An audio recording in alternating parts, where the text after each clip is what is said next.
here it comes, right? I get a call from the judge's secretary asking me if I was in the state courthouse building. And I said that I was. He says, oh, the judge would like to see you in chambers. This was not unusual. I thought maybe they wanted to appoint me to a case. So I went to his chambers, and he greeted me. And the first thing that tipped me off that this was a little bit unusual is that he asked me to step in the hallway. So I did. And at that point, he said to me, you know that I'm having financial problems. And I figured out a way that I can make some money, and you could put some extra dollars in your pocket. So he says, I would give you more court appointments, and you would kick back to me 20% of what you made.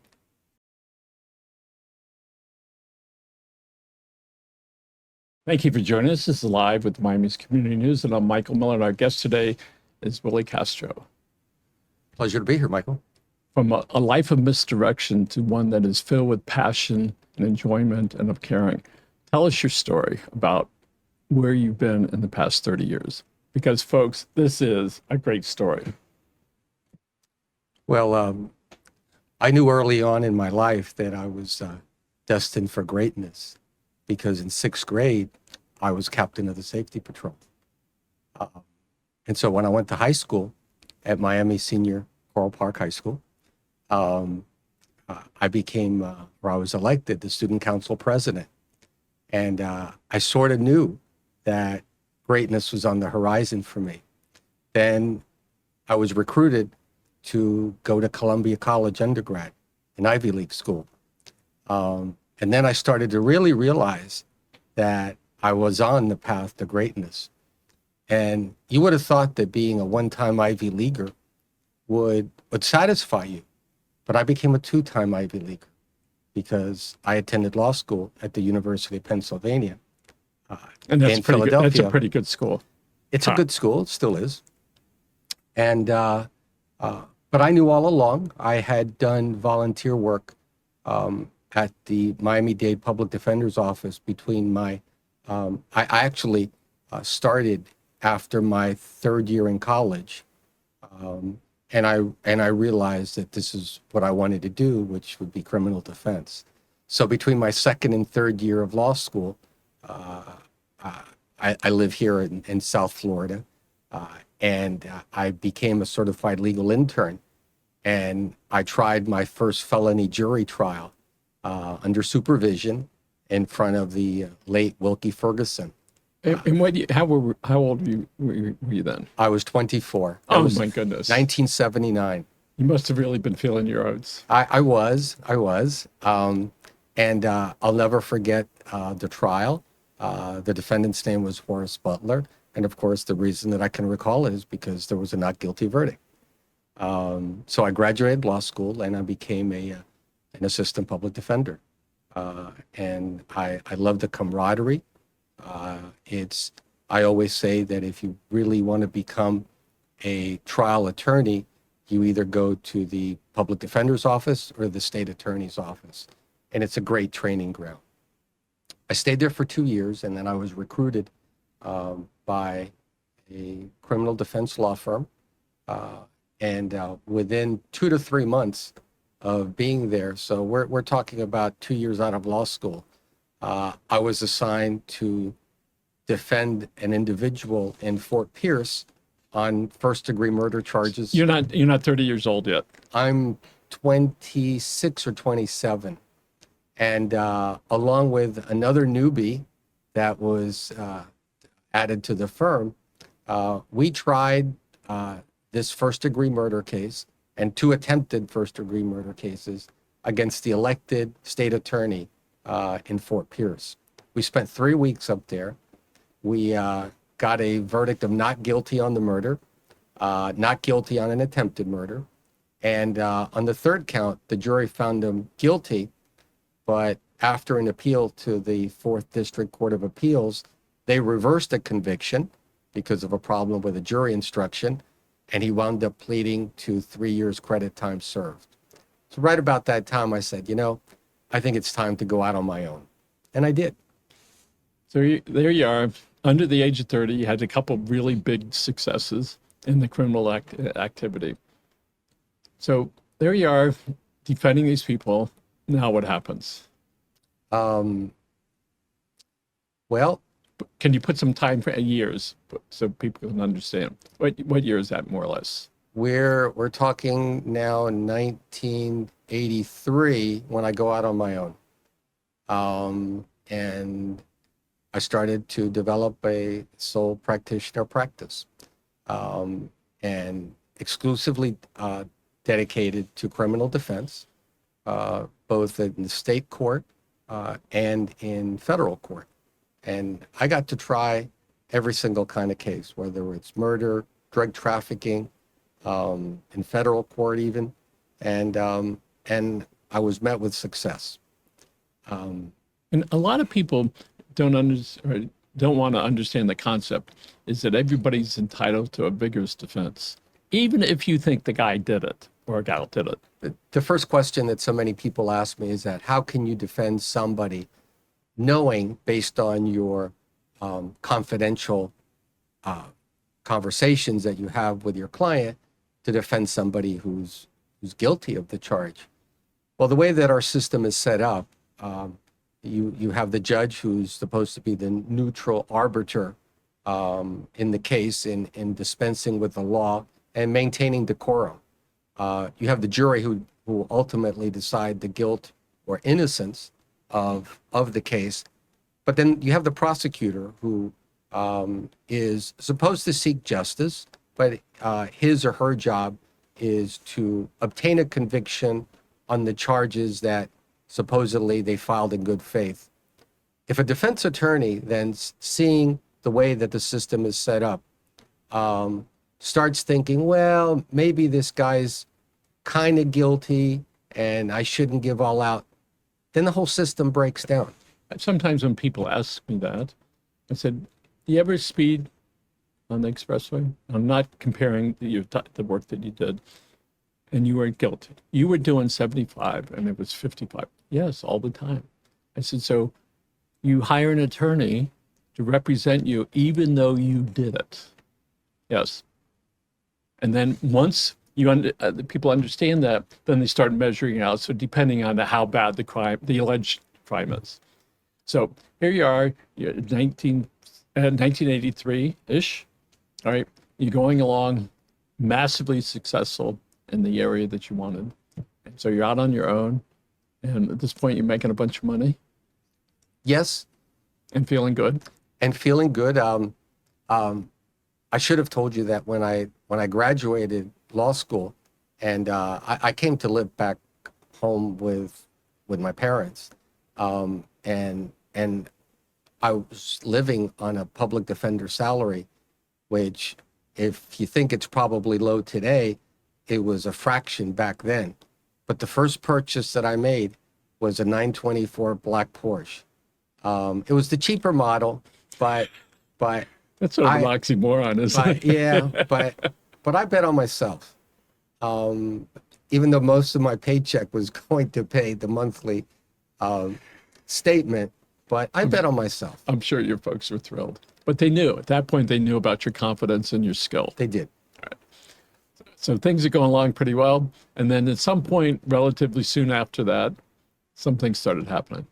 Well, as you know, the whole system was a little different back then. And I'm talking about the state court system here. Every now and then you have judicial elections, and you found yourselves that judges were soliciting for campaign contributions. People running against the judges were soliciting campaign contribution.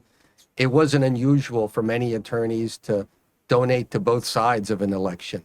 And the thought being is that that if you didn't donate, or if you donated to only one and not the other, if they got elected, then they would take it out on your client or something like that. And that's how people felt.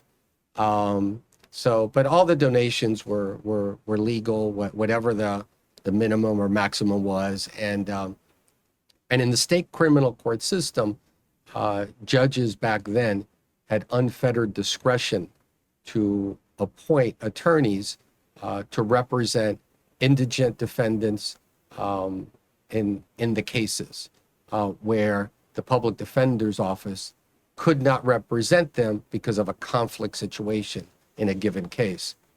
So, Willie, even today, when judges are out knocking on doors, they're essentially silent about any issues, and I'm sure it's quite uncomfortable for them to ask for money. It's just, it boggles my mind even after all these years, but we realize in our system, not all of them, it takes money to run campaigns, and people, a lot of people say that reason is why appointments are looked upon favorably. But then you have the other people say, wait a second. If they're all appointed, that means the guy that's in favor, right, he's going to pick his group. So even again today, when campaigns come around, it's uncomfortable, and we try not to be on any lists.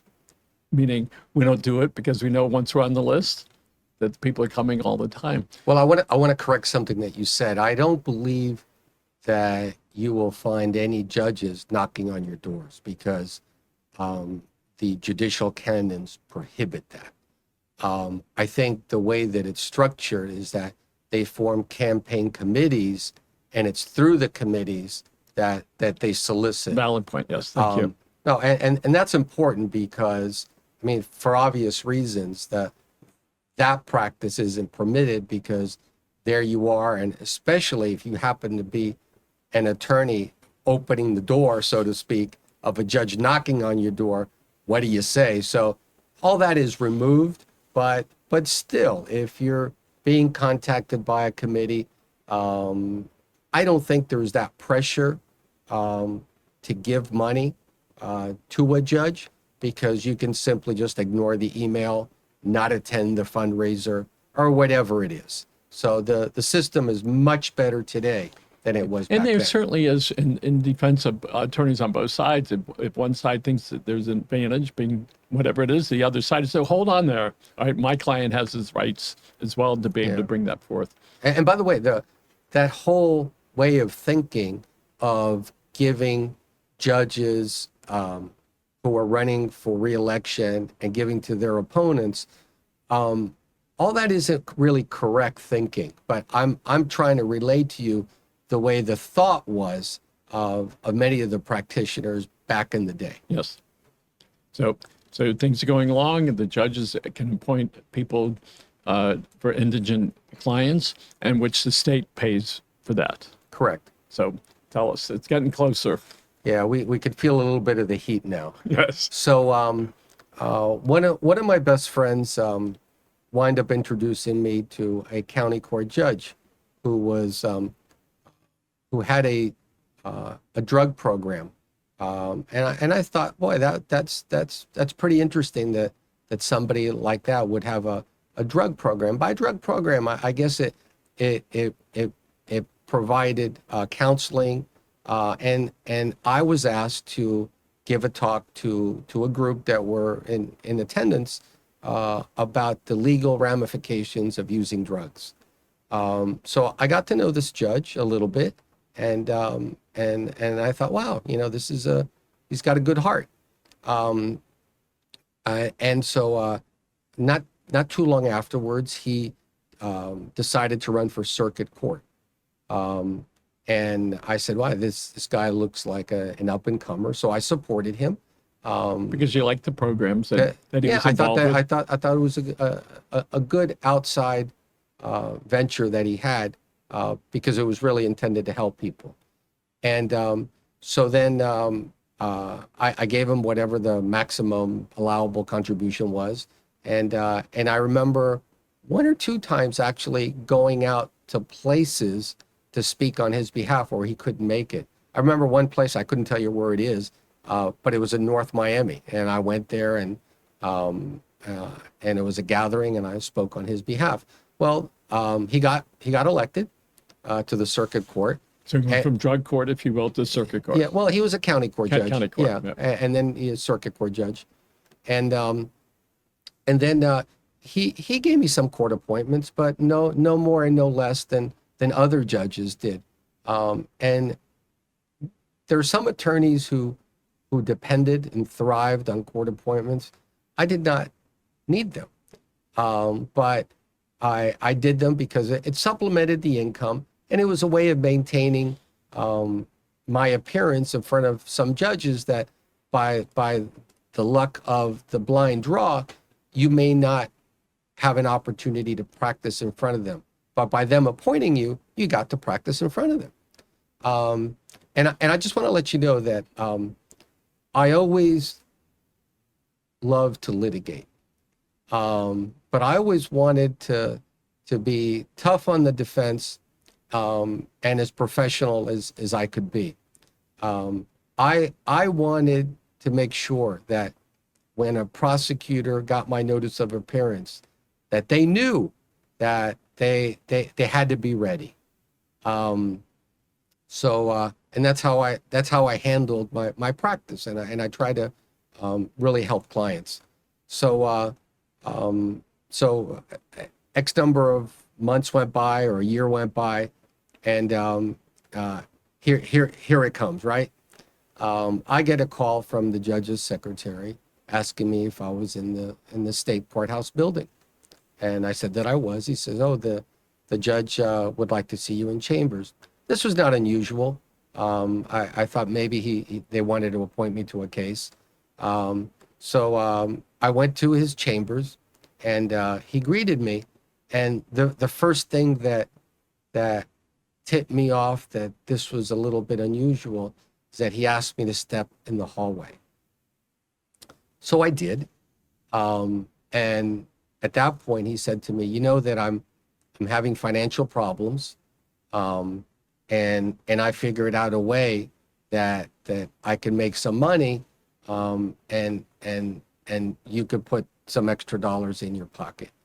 So he says, "I would give you more court appointments, and you would kick back to me 20% of what you made." I sort of froze at that point. So at this point, you're a criminal attorney. You're doing very well. Yes. Living a good life, traveling in the circles that you always wanted to travel in.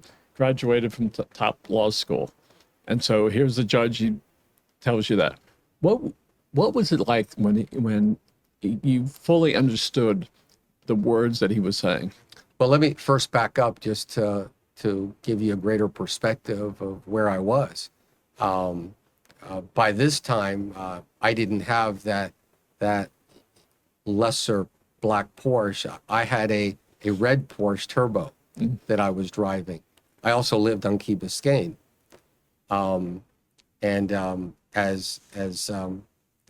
As my girlfriend then and wife now used to always say, why I went to the tailor every Saturday to adjust my suits. So that's just to give you a perspective of who I was. So I walked out of there, and I didn't know what to think. I told him I would get back to him in a week or so. That's just to give me time to think. And I look back now, and it is the biggest mistake that I've made in my life.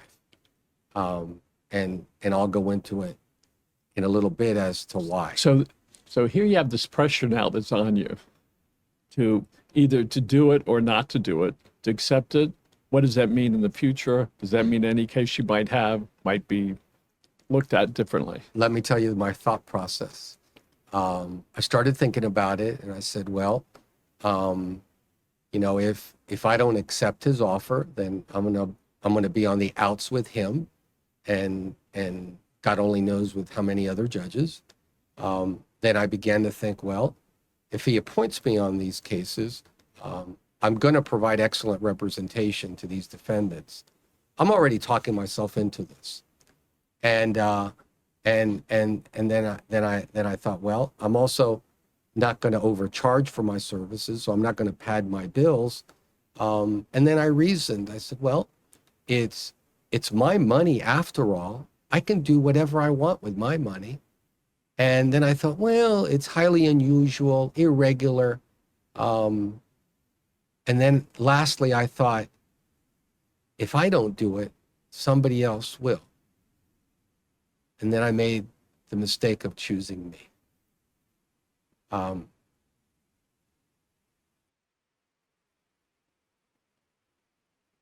after all these years, you're still emotional about it. You're still passionate about it, and it brings up all these feelings about why did I do it, and what would happen if I didn't do it. You have all those unanswered questions that will never be answered. It's like Marlon Brando saying, I could have been a contender. Fast forward, June 8th, 1991. It was a Sunday, and I opened up the Miami Herald, and the headlines were judges' homes raided with search warrants. And I read it, and the judge who had been giving me these illegal court appointments was named, and it was in a completely different investigation that involved bribery and changing of verdicts and all that stuff. I just want to add also that that in me accepting the court appointments, it was never contemplated and never occurred that any ruling was affected or compromised. But my mistake, my crime, was in engaging in this transaction with the judge. So you read the Herald and you say, oh my goodness, I'm pretty close to this. What happens after you read it and you start contemplating what might happen? Well, I immediately went to see my mentor, an attorney, who I first began to intern as a college intern. I actually went first to volunteer at the state attorney's office, but they told me that they were full. And so they sent me to the public defender's office. And then when I was directed to the executive director, he says, oh, you go to Columbia. Let me put you with somebody who went to Yale Law School. That was Vincent Flynn. Vincent's a great attorney. As great attorney as he is, he's been a greater friend. And Vinny wound up representing me. I can, in the first couple of months as the investigation progressed, I saw that the investigation then turned to some judges giving out court appointments in exchange for money. And I knew that was me. I didn't know that other people were doing it. You mean other judges or other attorneys? Well, other judges or other attorneys. So at this point, you're going, I think I got a problem. I think I have a problem. I remember that my wife and I had recently been married 6 months before the Miami Herald article came out. And what was she going through? She's been my rock. She supported me. I think she's the first one that I confessed to her that I had ruined her life. The second person was the priest who celebrated our marriage, and I gave a sacramental confession. And I could tell you that was in 1991, and I wound up not actually being formally indicted until 1992. And the beginning of that period, I felt that there was a dark cloud following me. I knew that there was a great possibility that not only would I lose my license to practice law, something that I love so much, that there was a possibility that I would lose my liberty. And as a backdrop, I want to tell you that my wife and I never attended church. We're both Catholic. I think I may have gone during Easter and Christmas. But I remember one day during this period, we walked on the beach, and out of nowhere, she said that we should return to the church. That sort of just floored me, that coming from her. And I said, but if we do, we continue there no matter the outcome. And we started attending St. Agnes there on Key Biscayne.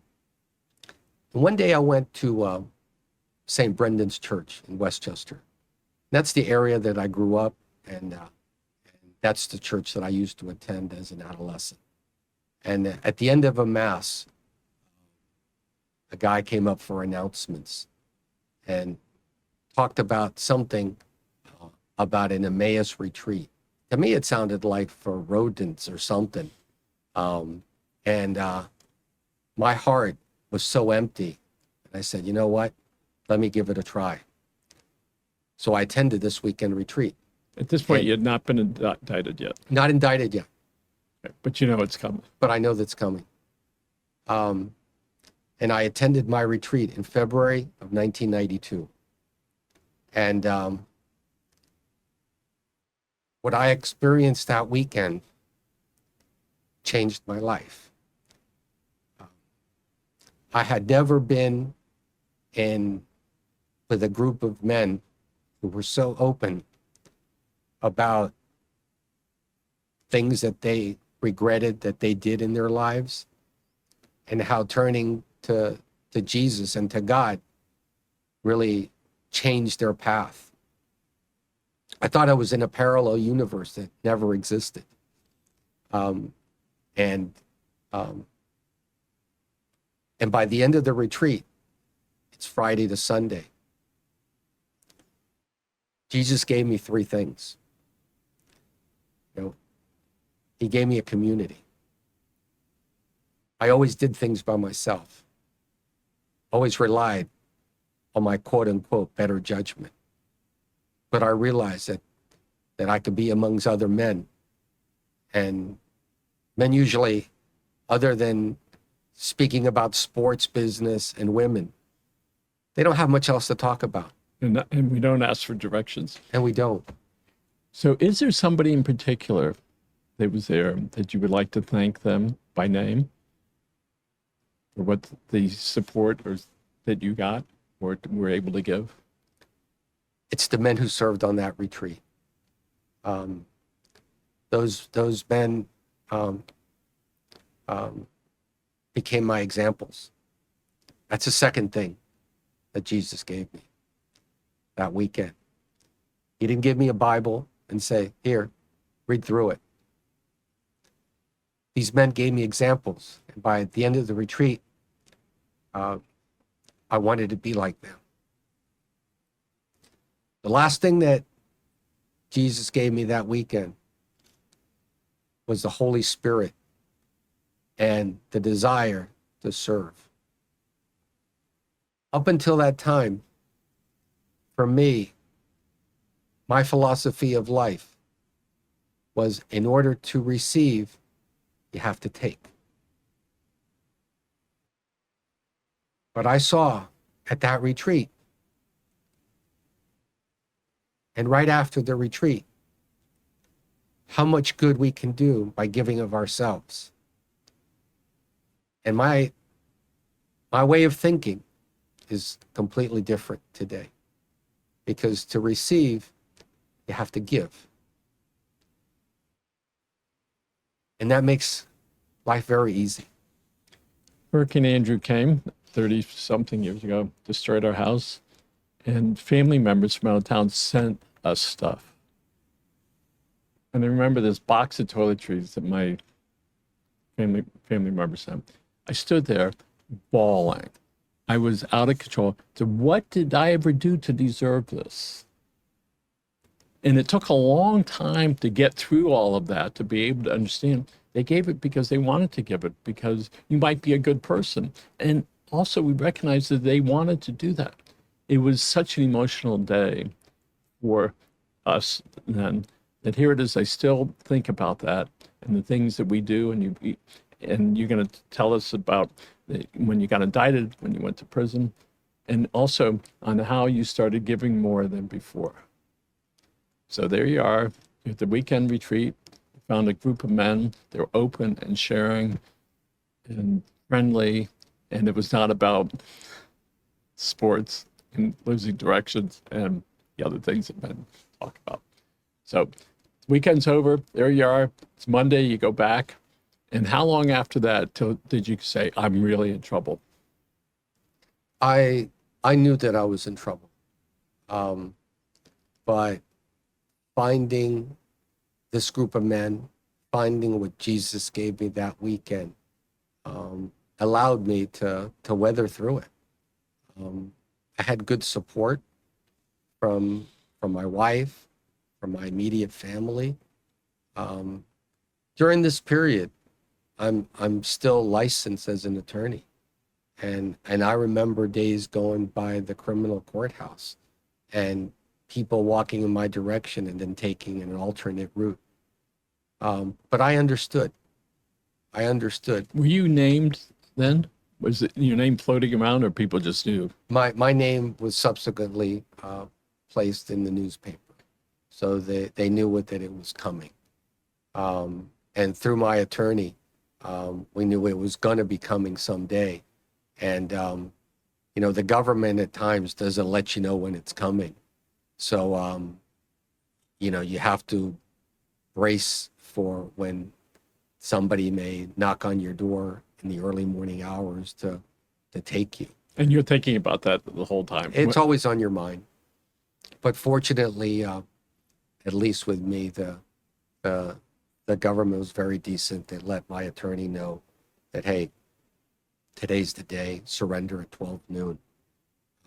And I can tell you, and not because I could say it today, but the government did their job, and they prosecuted me like they were supposed to. And the judge did his job, and I have no complaints of how the judiciary and the criminal justice system treated me. So when they charged you, could you share with us the things they charged you with and what you were found guilty of? They charged me with 1 count of racketeering conspiracy, 1 count of bribery, and 27 counts of mail fraud. And that was for each check that I received through the mails. And that's how the federal system gets jurisdiction, through the use of the mails. And as far as the racketeering, what was that? Well, I mean, that would take a whole program to talk about racketeering case law, but it's basically alleged that certain players, the judges, used the 11th Judicial Circuit as a criminal enterprise in order to perform criminal acts. And under that umbrella, you can throw in all different kinds of acts. The briberies, which were unrelated to the court appointments. I had no idea that the briberies were going on. I had no idea that the other court appointments were going on. But when you charge the racketeering, you can bring a global set of charges under that umbrella. During that time frame, I remember well, it was Operation Courtroom. Operation Courtroom. Courtroom. Okay. And how many other judges were involved in this whole process, more or less? I think there was 4 other judges and then a few other criminal defense attorneys who were involved with case fixing. But it had nothing to do with what that judge was doing with you. Correct. There wasn't a connection for Yeah, you this to judge happened to be doing both things, the briberies and the court appointments with me. So there you go. You turn yourself in, and what'd you say to your wife when they called you? You said, "Okay, you got to turn yourself in tomorrow." What was that like? I guess the two phrases that I've probably used the most, one's with two words and one's is three. First one is I'm sorry. The other one is I love you. And not much else I could be saying. So they arrest you. You had to put up a bond. From the time you were released, when did the trial actually start in motion? Well, what happened is that since we were indicted late, meaning the several people with court appointments, so we were given a choice to either, in a very short period of time, prepare to go to trial with the judges or to be severed from the case. Now, the trial with the judges was in Miami, or to be severed for the case and maybe a year later be tried in Fort Lauderdale. So all the attorneys charged with the court appointments opted to be tried later in Fort Lauderdale.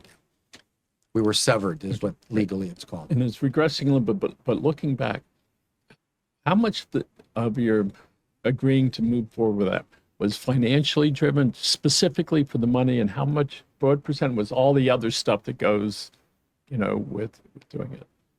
Because at that point you were doing pretty well. Fortunately, I had few dollars saved up that I could afford criminal counsel. So we figured we'd weather the storm.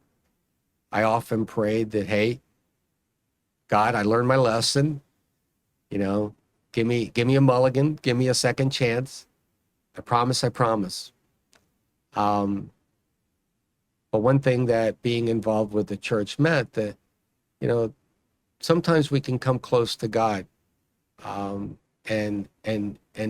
really follow Him, but we still have to pay for the consequences of our actions. And nobody wants to, but I knew I had to accept that. So they charge you, go to trial. How long was the trial? I think it was 3 weeks long. So at the end of the 3 weeks, you go, okay, was it jury? It was a jury trial. And what percent of all the charges were you found guilty of? All of them. Ooh, right? And I remember that day when the judge brought me up to read the verdict, and I had to hear guilty 29 times. I was permitted to remain out on bond pending sentence. And I remember driving home from Fort Lauderdale and coming home to Key Biscayne and walking into the Winn-Dixie. And it was a surreal experience where I was just muttering to myself, I just got convicted. That's when I really knew that I was going to go to prison. So when did they sentence you? Then, or did you? Went out on appeal? I was sentenced. I was found guilty on November 10th, 1993, and sentencing was on St. Patrick's Day, 1994. I was allowed to remain on bond pending appeal. We appealed the case to the 11th Judicial Circuit. In the meantime, in May of 1994, I was effectively suspended from the practice of law in Florida, and proceedings would begin to disbar me. New York, where I was also admitted, they moved on it very quickly. In 1995, they disbarred me, and they had an automatic disbarment for 7 years, which meant that I could have reapplied for reinstatement in 2002, but we're not there yet. So you appealed it, and the verdict was upheld. In 1996, midsummer, it was upheld. And I believe we also filed a petition for writ of certiorari to the U.S. Supreme Court, but we knew that that wasn't going to go anywhere. So it ultimately, on the appeal, there was not a second trial. They just denied it. They just denied it with an opinion. Yes. Right. So there you are. Okay, it's time to report. So what was that like? Well, before we get there, I need to tell you what I was doing during all this time. And I was serving. Got involved in so many activities, whether it's feeding the homeless, working with migrants. It almost became an addiction that wherever I saw a need, I mean, and to me, it wasn't just my desire to do the work. I thought that I had a certain grace to recruit others to do the same. Had you been involved in those type of charitable work or giving work before? Great question. I remember before all this happened that one day the same individual introduced me to the judge. He was collecting toys for a foster home. And I went out to Toys R Us and I think I spent like $800. And I delivered them to my friend. And I remember after I dropped them off, feeling a little empty that I never got to see them delivered to the kids. So that was compartmentalized in the back of my head. And that becomes significant later on in my life. Because you said, I want something more than that. Yes. And to see the smile or the cheers or the happiness or a hug occasionally. I can tell you one of the activities that we've now had for 18 years is the adoption of migrant families in the Redlands at the RCMA Center. Because of my experience, during the holidays, people are really generous about gathering gifts in order to help others. But almost 20 years ago, I thought we need to take this to a different level. And the level is to be able to gather the names of approximately 100 families. So there's 2 to 3 kids per family. And through emails and contacts, have a family who wanted to adopt one of the families. So we would get together on a Saturday. They would bring them gifts, potluck, lunch, and we'd all meet together, 100 adopting families with 100 families with 2 to 3 kids each, sharing a meal. And Santa would always be there. And to me, the season is capped off when you see Santa walking around with candy canes that he's handing out to these 2 and 3-year-olds who are looking at him with that innocent, beholden look. I mean, cut, we're done. So going back to this, and we know that you've spent a lifetime in giving. Tell us about the day that you reported to prison. Do you actually walk in the front door and say, I'm here? How does that work? Yeah, it's like the Roach Motel. You walk in, but you don't walk back out.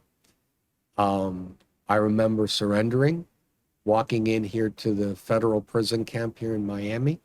And I was taken to the SHU, which is called the Special Housing Unit, where they put you administratively in a holding cell. All you do is wear a robe, there's a metal bed, and there's a toilet. And I spent there 2 or 3 days. And to shower, they handcuff you first, then they take you out, then they put you in a cell that has a shower. And and then you go back to the cell. So how long after the red Porsche did that occur? Well, I sold the red Porsche along the way. That was probably a couple of years after the red Porsche. And how long was your sentence? Original sentence. I was sentenced to 37 months. And out of the 37, how many did you serve? 2 years, 8 months, and 21 days. Oh, Then I was released to a halfway house. I think people want to know, have you forgiven yourself? That is one of the hardest things that any person who is seeking forgiveness from God, seeking forgiveness from others, those two are generally pretty easy. The forgiveness that's the most difficult is yourself, because you know the harm that you've caused your family, the harm that you've caused your friends, the harm that I caused to the legal profession. Took a long time. And the only thing that could make me feel better to forgive myself is to atone for what I did. So during these last 20 years, how long you been out of prison?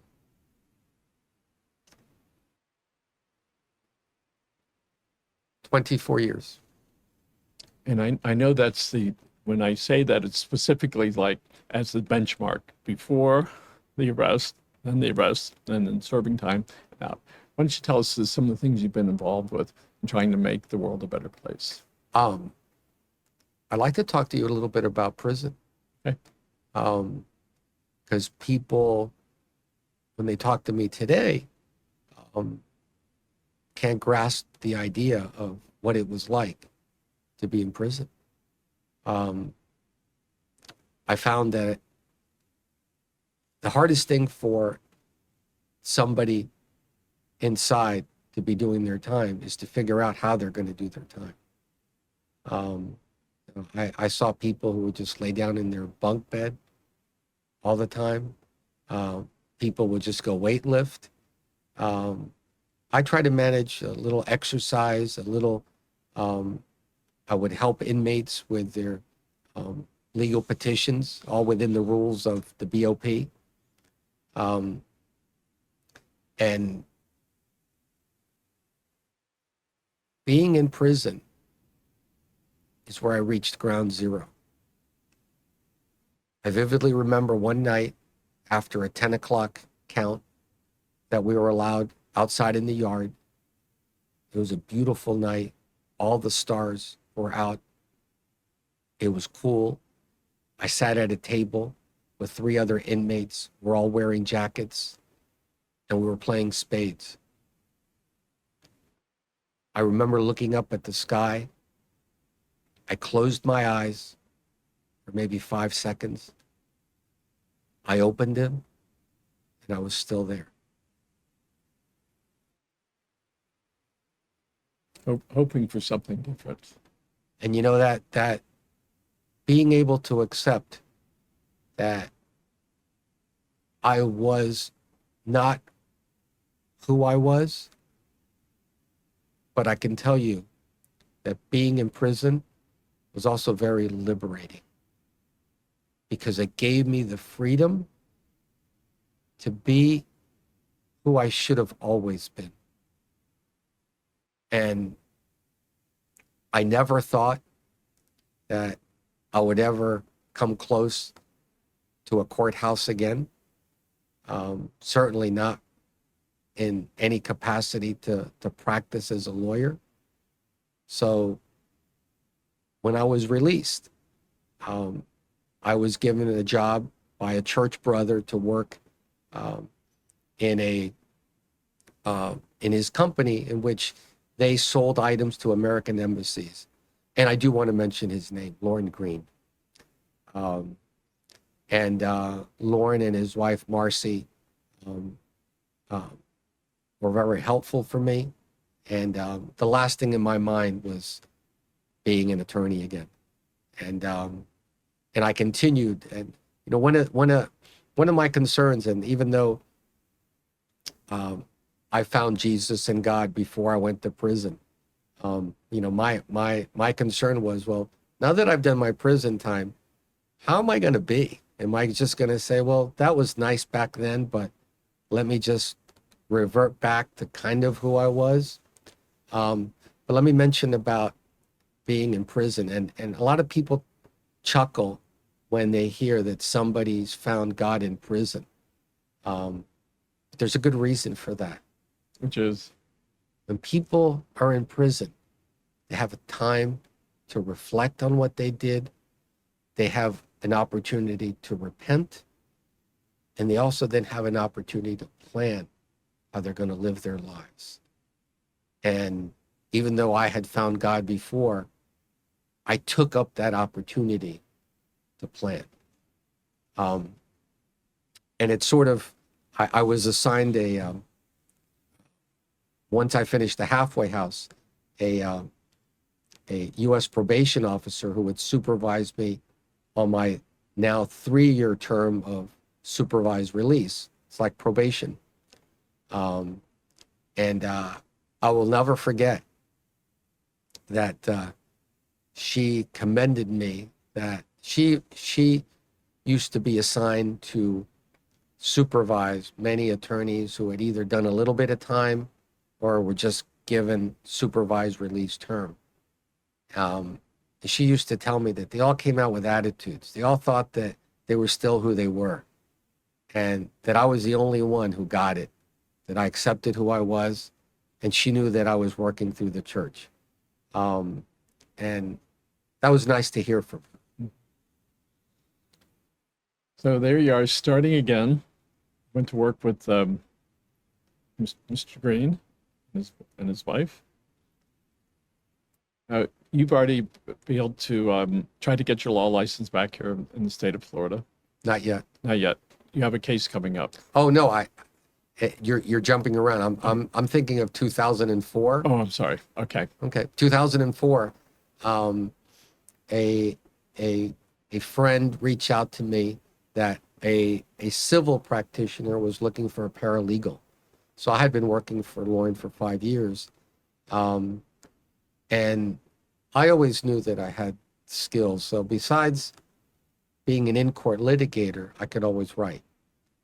So I was recruited to be a paralegal with a civil firm. And even though I was a little scared because it was civil work, and I had never done civil work before, but I realized that research is research and writing is writing, and I could do it. So I was there for a year. Did you have to remind yourself that you could do it? Or was it instinctive? Did you say, I can do this? You know, it's both. It's both. I knew I could do it, but I had to prove myself that I could do it. And something that I still live by today, the very next document that I produce, I always want it to be better than the last one that I produced.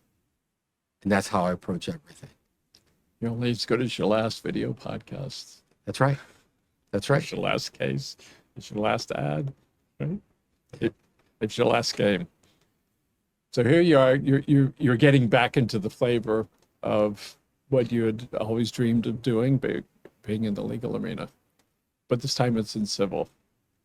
So it gave me an opportunity to go back to a couple of courthouses in state court that I hadn't been back since way back when. And I'll admit to you, it's one of the things that I was afraid of, to see how I would be received. So when I went back, I remember, to the state criminal courthouse, I had clerks who were saying hi to me. I had prosecutors who were embracing me. I had defense attorneys who were high-fiving me. I would sometimes walk in the back of a courtroom judges would stop the proceedings, and it embarrassed me. They would say, Willie, come on up over here. Let me say hello to you. Are you feeling pretty good? I felt warm and fuzzy. Yeah. I mean, it's just, and a lot of people had heard of how I was living my life differently. But at this point,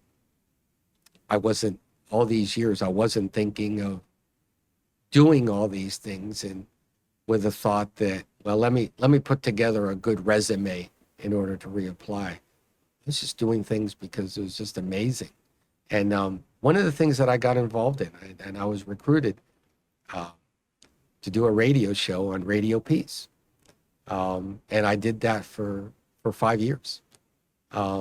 And we did a lot of shows, and got to meet a whole lot of people in this community that serve.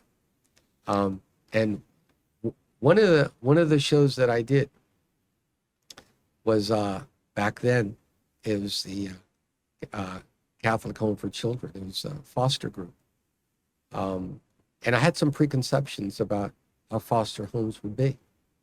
And but I visited them, and I was just so struck by the kids, how good the kids were, how, but for bad luck and maybe not having the best of parents, they found themselves in foster care. And we started doing things, helping foster kids.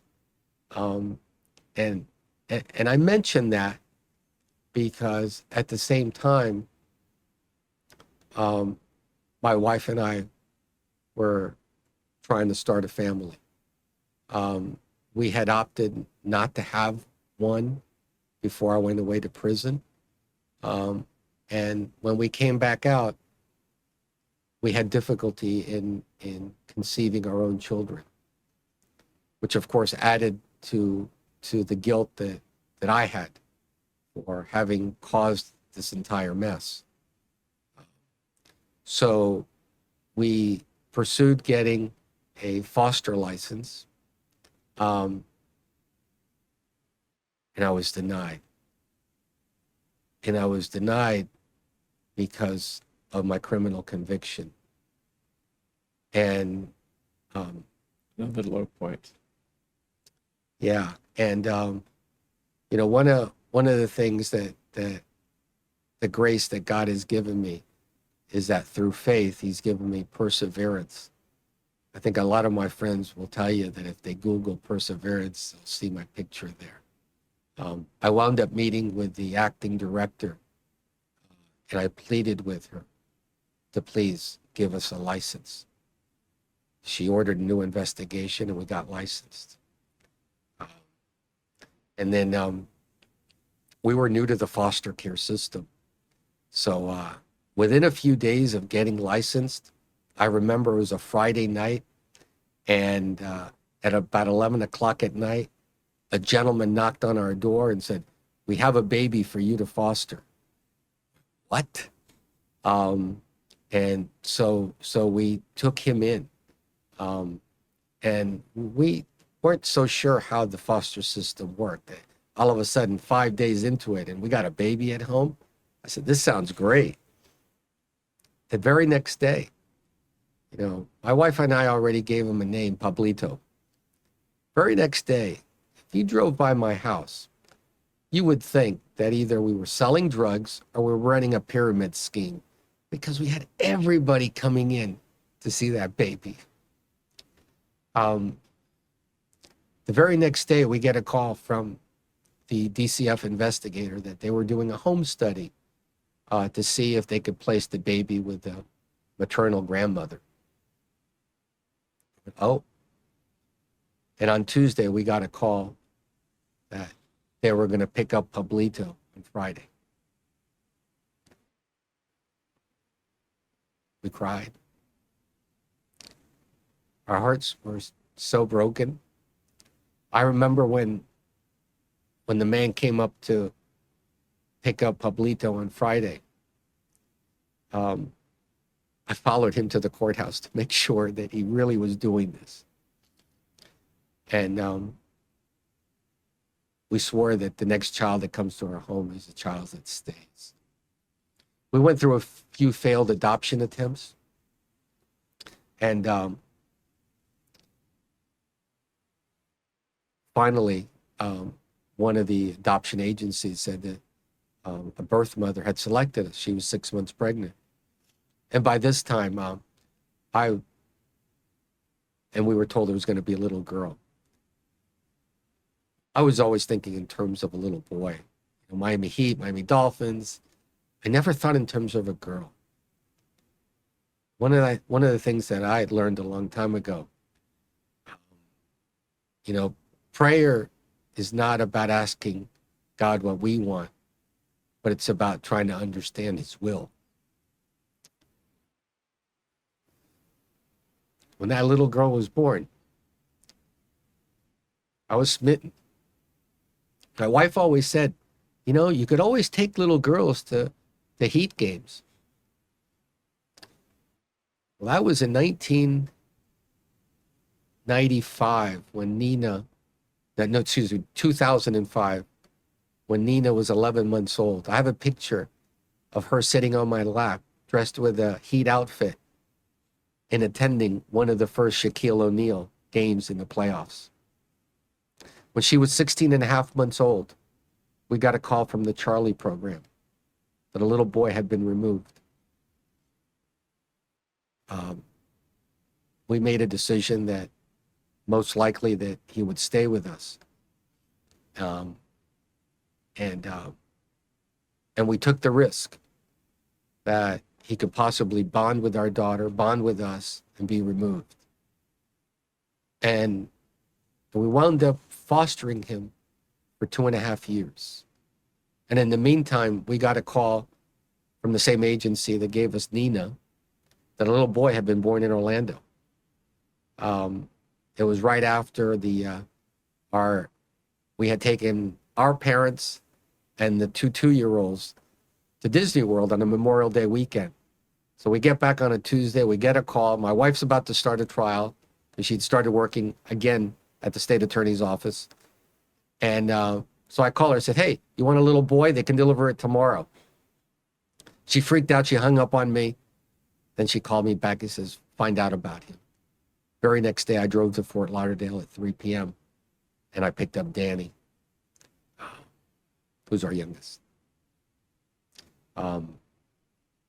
People ask us about adoption. Let me share 2 stories. We always pray especially when they were younger, before they went to bed. And I remember Eric, our oldest, asking, Daddy, why did my birth parents give me up for adoption? So I looked at him and I looked at the 2 others and said, your birth parents loved you very, very much. And they had a certain lifestyle that they wanted to bring you up in, to provide you everything that you needed in life. But they realized that they could not. And they made you available to people like us. So my older son, who's soft-spoken, oftentimes not very talkative, said, Daddy, that was the best decision they ever made. So when you walked through the courthouse 10 minutes ago, and the people were talking to you and come up here, that must have been a wonderful feeling that you were there and people cared about you. And then you immediately, soon after that, was able to switch that around to where you were patting people on the back, little kids and little children, and adopting them and taking high risks emotionally in fostering and taking a chance because you knew you had a lot to give. Were you like that before? When you're driving around and living on Key Biscayne and a highly successful criminal lawyer? I was not. I I was arrogant. I was self-centered. Um, I had a cartoon, a caricature behind me in my office that had a barrister next to his client. And it read, "I may have lost your case, but you had the pleasure of seeing me argue it." So, But going back to the focal point, when I was seeing these people in the courthouse, it was much easier for me to receive these from people because I was already giving it with the kids and other people in need. Um, one thing about giving and taking is that you got to be able to do both. Sometimes people say, "Well, I just like to give, and I don't like to receive." But sometimes you have to give somebody else the joy and the opportunity of giving back to you. so I was at a funeral. The bereaved family gave me some money to give to the priest. And I said, "Here, this is from the family."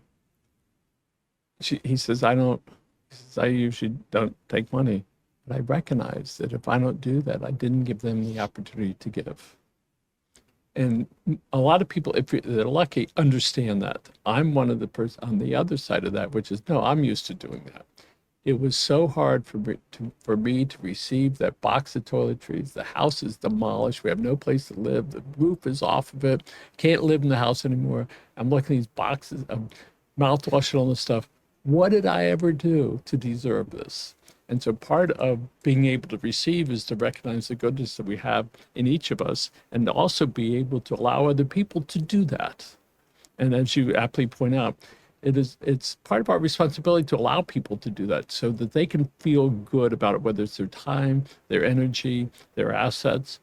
So in moving along with this, so you've living a life of more fulfillment and a passion of giving and caring. In between, you have to make a living. What were you doing? Let me say one more thing about the giving part of it. One of the struggles that I always have, and I mentioned to you that we have the adoption of migrant families that we have during the Christmas period, 18 years now running. Come October, I start going, "Oh my God, there's so much work to be done here." To get in touch with people, to do this, to do that. But then that Catholic guilt sets in. And I said to myself, if I don't do this, then about 500 kids may not get gifts during the holidays. And equally important, 100 other families who are looking forward as an avenue to be able to give to others won't happen. So I keep doing it. And so, part of this lesson here for people that are hopefully watching, and certainly for me and for you, is to be able to understand that the things that we put ourselves through as human beings and the effect it might have, positive and negative, on others, and to really look at it and say, is this going to be okay to do this? And, hindsight's a wonderful thing. Getting back to this point of, will there be a point in your life, you're over 60, right? I'm 68. 68, Mazel Tov, congratulations. Will there be a point in your life where you're going to say, okay, I'm okay with this. I don't know that I've forgiven myself completely, but enough because I'm giving back and I've learned, and this is the time I have to be able to spend with my family and with my friends and in the community. Is there something that you feel that you must do in order to achieve that, if that's one of your goals? I'm in a good place. I don't think I could be more content in what I do with my life. I do want to come full circle, and that's what's presently going on in trying to obtain my readmission to the Florida bar. So there's some cases that I read that, was it some Florida judge or maybe it was a Miami-Dade County judge says, well, you can come in and you can be an attorney for the day, but there's a term that's called, what is that called? Pro hoc vice. Okay. I can explain to you Please. my situation. So in the year 2020, after apparently I had no other avenue to pursue readmission in Florida, I sought reinstatement in New York. And I did it pro se, which means that I represented myself. And they scheduled a subcommittee hearing before the character and fitness subcommittee. And at that opportunity, I could call witnesses in addition to myself. And I called 3 witnesses. First was Victoria Brennan, who was a former circuit court judge and former counsel to Jeb Bush. And we had developed a friendship over the years. Second was former Justice Raul Cantero, who I met in Emmaus retreat. Florida Supreme Court, who I met at an Emmaus retreat at St. Brendan's. And after the retreat, he asked me to help him bring Emmaus to St. Augustine Church in Coral Gables. And as they say, the rest is history. And we've developed a friendship throughout the years. The third witness that I called, even though the first 2 were incredibly interesting, this is also very interesting, because the third witness that I called was then Chief United States Magistrate Judge John O'Sullivan. Now, when you call or you try to have a sitting judge testify on your behalf, you have to get a court request. They cannot appear voluntarily. So to tell you a little bit about Mr. O'Sullivan, Mr. O'Sullivan was the lead prosecutor and the chief of the criminal division who prosecuted me. So he was the chief prosecutor. He was the one who convicted me, and he was the one who put me in jail. And years later, he is now going to do what? Well, let me fill in the rest. So sometime in 2010, when I was going to apply for and have a hearing for the Florida bar, a few mutual friends put us together to meet. And by this time, he's a magistrate judge. And when I met with him, he made me so feel at ease. He's just an amazing human being. And we had a great discussion. We're talking about the case. Here's the guy who prosecuted me, and I'm the guy who went to jail. But we were just 2 regular guys talking.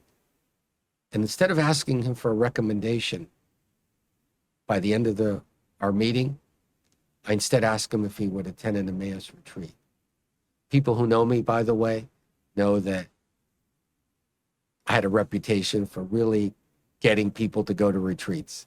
You may say no to me now, but eventually I'll get you. So by coincidence, we attended the same Catholic church. So this was in June that I met with him. In September, he attends an Emmaus retreat.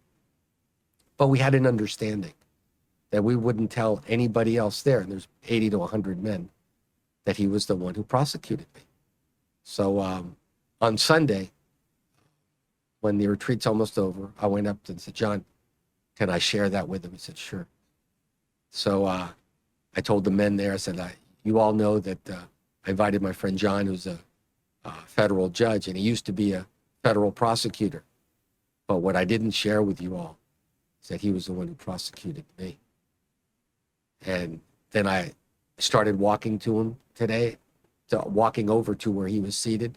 And I said, but today we're brothers in Christ. We hugged. And it said so much about him and him being a merciful person. It is one of the top 5 God incidences that I've witnessed in my life. So now that I'm applying for New York, I hadn't spoken to him in a while. So I left a message at his chambers, hoping that he would return my call. And he called me, and we talked like we were talking yesterday. Hey, you still playing basketball? You still coaching? Whatever. And I said, I'm calling you to see if you could be a witness for me. He says, tell me what I Is need to that here do. from Miami or New York? We're talking here, but we did the Zoom hearing. Yep. And of course the panel was in New York. So when he testified, he truthfully said what I had done, what I didn't do, and that he had an opportunity to know me personally and to know about my works.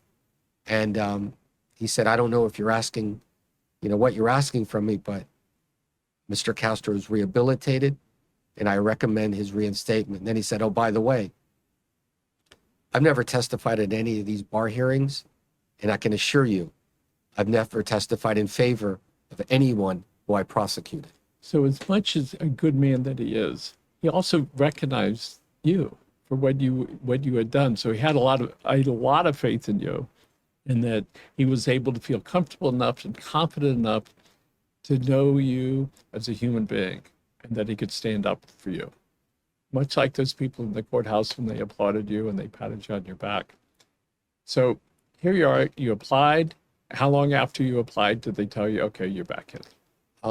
December 16th of 2021. Memory is perfect. Good for you. I got a notification that the New York court had reinstated me. A victory, a massive victory. A victory for many of us. I know what I did to get to where I am today, but it never, ever could have been possible without everybody who allowed it to happen and gave me the opportunity to earn a second chance. So you're back in with the courts in New York. You at that point had you reapplied for the state of Florida? I had not yet, and This is 2010, 11, 12. well, in 2010, the panel decided, after deliberating, we got a notification that they denied my application for a 2-year period before we could reapply. That's from New York? Or No, this is in Florida. We're in Okay. 2010. Okay, all right. Okay, got it. So, so my lawyer and I, we had ordered the transcript of the hearing, and we started noticing a lot of mistakes. So, having paid for the transcript, I called the court reporting firm and asked them to send me a CD containing the transcript, because it's much easier to cut and paste that way. But by the time that I got it, we had already done so much work on the written transcript that I just put away the CD. 3 months after we get the 2-year denial, we didn't know whether we were going to appeal or not, or just wait the 2 years and reapply. We get a different finding from the Board of Bar Examiners recommending permanent denial, which we couldn't understand because there had been no additional hearings. Nobody else had told us anything. And ironically, at my hearing before the board panel, the associate counsel for the Board of Bar Examiners very candidly told the panel, look, the most that the rules allow me to recommend denial is 5 years, but I'm only asking for 2 because he's done a lot. So at that point, we couldn't understand how I went from a 2-year to a permanent, which wasn't even allowed under bar rules. So we appealed that to the Florida Supreme Court. You'll have to know that when I was disbarred in 1998 in an order by the Florida Supreme Court, they could have permanently disbarred me if they wanted to. But the Florida bar, as well as the referee who heard the case, recommended a 10-year disbarment, which I accepted. And that meant that after 10 years, if I successfully completed the 10-year disbarment, that I would get the opportunity to reapply, which meant take the bar exam again and show proof by clear and convincing evidence of rehabilitation. And under that promise, under those rules, That's how I proceeded. So the Florida Supreme Court in 2012, in their opinion, recognized the rehabilitation, but instead of looking forward from when I committed the misconduct, they looked back to the misconduct and wound up sanctioning me twice for the same misconduct. So instead of 10 years, they just made it permanent. So here we are now. You have something that's coming up shortly. Tell us about that. Well, after I was admitted by the New York State Bar, I have since been admitted to 5 federal courts of appeals and been admitted to the bars of the Southern District of New York, the Eastern District of New York, those are Manhattan and Brooklyn respectively, and also the District of Maryland. So we were thinking of at what point I was going to then apply for readmission to the Florida Bar. But then this past December, and I was told ahead of time, I was recognized by the Miami Catholic Lawyers Guild as they gave me an award for not only being a member of the profession, but for serving. And I still pinch myself that I can't believe that they recognized me. One of the first things that I said at the Mass on December 1st, 2022, that was celebrated by Archbishop Wensky, is when Raul Cantero told me that I was going to be the recipient, I said, do the people who selected me know that I'm still disbarred? You know, and this is an award that had always been given to federal judges, state judges, bar presidents. All I can think of is those standardized exams that we used to take where they give you a passage and they give you 4 choices. Which one doesn't belong? I'm the guy who doesn't belong. So what was the justice's response when you asked him that? Well, it was a funny response because Raul is a funny guy in his dry way. He said, you know, I tried to dissuade them, but they wouldn't listen to me.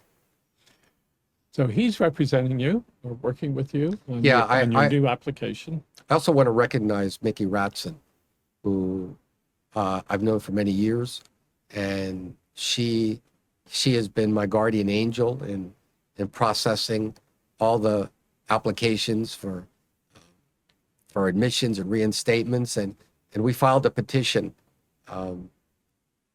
not coincidentally, on St. Patrick's Day this year, with the Florida Supreme Court. So does that turn into a hearing, or is that just they look at it and then make a determination? How does that work?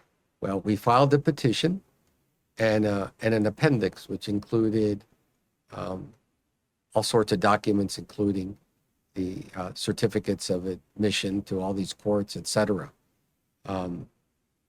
They, in a 1-page order,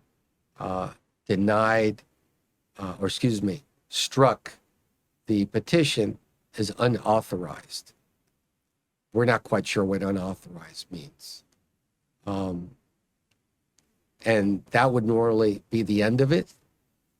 But I knew that we had 15 days to file for motion for rehearing. So Raul, who is an amazing appellate lawyer and more amazing friend, and he's testified at so many venues for me, I asked him if he would consider filing the motion rehearing before his former colleagues. He said yes. He got approval from his firm, and that's where we are right now. So is that going to be a hearing? We don't know.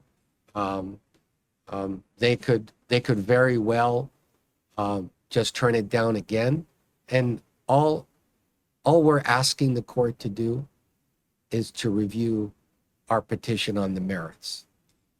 So as we look at this, so there, not that we need to do what another city or another state or when the venue is done, but other places have recognized you and said, yes, you can practice. That's right.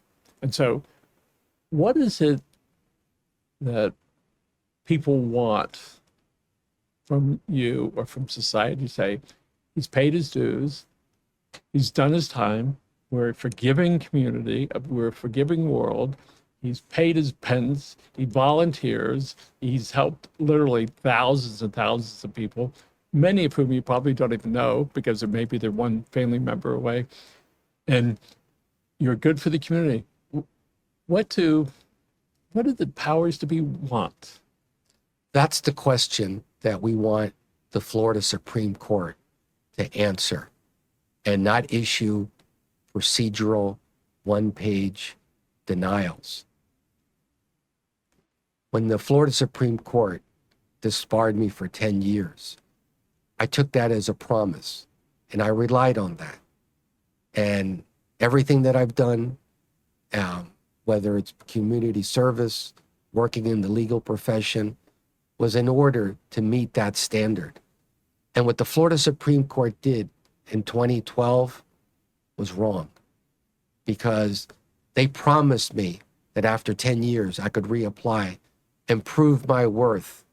But what they decided is, notwithstanding acknowledging what I had done with my life, they were still going to look back and keep me away.